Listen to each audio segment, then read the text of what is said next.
Assalamualaikum warahmatullahi wabarakatuh.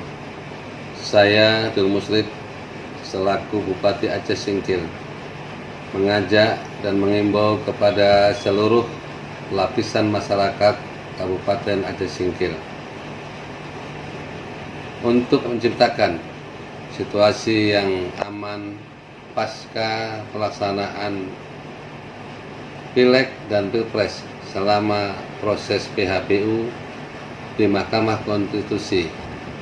Marilah kita jaga kebersamaan kondisivitas Kabupaten Aceh Singkil, dan kami menghimbau untuk tidak melakukan kegiatan di luar konstitusional, apalagi yang berkaitan dengan pengarahan massa. Terima kasih atas kerjasamanya semua pihak. Semoga Allah Subhanahu wa Ta'ala selalu memberikan rahmat dan hidayahnya kepada kita semua. Amin ya rabbal alamin. Wabillahi taufiq wal hidayah. Assalamualaikum warahmatullahi wabarakatuh.